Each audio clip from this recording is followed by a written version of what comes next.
সেই লো প্রেশারটা আজকে অবস্থান করছে আপনার কোস্টাল গ্যাঞ্জেটিক ওয়েস্ট বেঙ্গলে এবং তার সংলগ্ন এরিয়াতে। এবং ওই লো প্রেশারটার সাথে অ্যাসোসিয়েটেড যে সাইক্লোনিক সার্কুলেশনটি, সেটি আপনার সমুদ্রপৃষ্ঠ থেকে 5.8 কিলোমিটার উচ্চতা পর্যন্ত বিস্তৃত আছে। এবং এই লো প্রেশার সিস্টেমটা খুব সম্ভবত আপনার খুব ধীরে ধীরে ওয়েস্ট নর্থ ওয়েস্ট ওয়ার্ডস ডাইরেকশনে মুভ করার সম্ভাবনা আছে।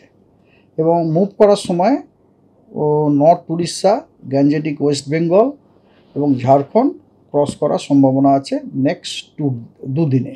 আজকে দক্ষিণবঙ্গের পুরুলিয়া, বাঁকুড়া, পশ্চিম মেদিনীপুর এবং ঝাড়গ্রাম এই জেলাগুলিতে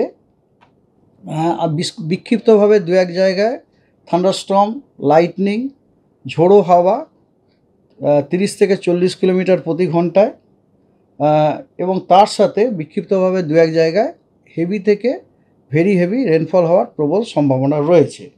আর দক্ষিণ 24 পরগনা, পূর্ব মেদিনীপুর এবং পূর্ব বর্ধমানেও আপনার থান্ডারস্টর্ম, লাইটনিং, তার সাথে gusty wind 30 to 40 kilometre per hour এবং তার সাথে আইসোলেটেড হেভি রেন হওয়ার সম্ভাবনা রয়েছে। আর দক্ষিণবঙ্গের বাকি জেলাগুলোতে বিক্ষিপ্তভাবে থান্ডারস্টর্ম উইথ লাইটনিং হওয়ার সম্ভাবনা রয়েছে।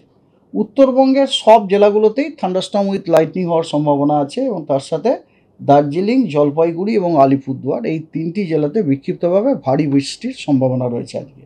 সেটা হচ্ছে আজকে হলো। আগামীকাল দক্ষিণবঙ্গের পুরুলিয়া, পশ্চিম বর্ধমান, বাঁকুড়া, ঝাড়গ্রাম এবং 2 মেদিনীপুর এই জেলাগুলিতে বিক্ষিপ্তভাবে ভারী বর্ষা হওয়ার সম্ভাবনা রয়েছে। আর আগামীকাল উত্তরবঙ্গের সব জেলাতেই থান্ডারস্টর্ম উইথ লাইটনিং হওয়ার সম্ভাবনা আছে। আর দার্জিলিং, জলপাইগুড়ি এবং আলিপুরদুয়ারে বিক্ষিপ্তভাবে ভারী বর্ষণ হওয়ারও সম্ভাবনা রয়েছে।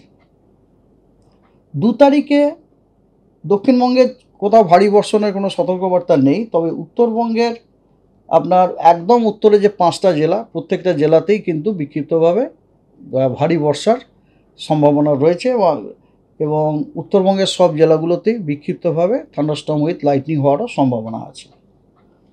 3 তারিখে দক্ষিণবঙ্গের পুরুলিয়া, বাঁকুড়া, ঝাড়গ্রাম, পশ্চিম এবং পূর্ব মেদিনীপুর, উত্তর এবং দক্ষিণ 24 পরগনা এই জেলাগুলোতে বিক্ষিপ্তভাবে থান্ডারস্টর্ম উইথ লাইটনিং হওয়ার সম্ভাবনা রয়েছে। আর উত্তরবঙ্গের একদম উত্তরে যে 5টা জেলা, সেই জেলাগুলোতে বিক্ষিপ্তভাবে ভারী বর্ষণের সম্ভাবনা রয়েছে। 3 তারিখ হলো। 4 তারিখে দক্ষিণবঙ্গের পূর্ব দিকের কিছু জেলা যেমন নদিয়া, উত্তর 24 পরগনা এবং দক্ষিণ 24 পরগনা এই জেলাগুলোতে বিক্ষিপ্তভাবে থান্ডারস্টর্ম উইথ লাইটনিং এবং বিক্ষিপ্তভাবে ভারী বর্ষা হওয়ার সম্ভাবনা আছে 2-1 জায়গাতে। এছাড়া দক্ষিণবঙ্গের সব জেলাগুলোতেই কিন্তু ওই দিনটিতে বিক্ষিপ্তভাবে থান্ডারস্টর্ম উইথ লাইটনিং হওয়ার সম্ভাবনা রয়েছে। আর উত্তরবঙ্গে ওই দিনে জলপাইগুড়ি এবং আলিপুরদুয়ারে বিক্ষিপ্তভাবে ভারী বর্ষার সম্ভাবনা আছে। 5 তারিখে দক্ষিণবঙ্গের বীরভূম, মুর্শিদাবাদ, নদিয়া এবং উত্তরবঙ্গের দক্ষিণ দিনাজপুর, আলিপুরদুয়ার এবং কোচবিহারে বিক্ষিপ্তভাবে ভারী বর্ষণ হওয়ার সম্ভাবনা রয়েছে। আর 6 তারিখ, that is last day of the week, Jalpaiguri, উত্তরবঙ্গের জলপাইগুড়ি, দক্ষিণবঙ্গের 2 বর্ধমান, পুরুলিয়া এবং বাঁকুড়া এই জেলাগুলোতে ভারী বর্ষণ হওয়ার সম্ভাবনা আছে বিক্ষিপ্তভাবে।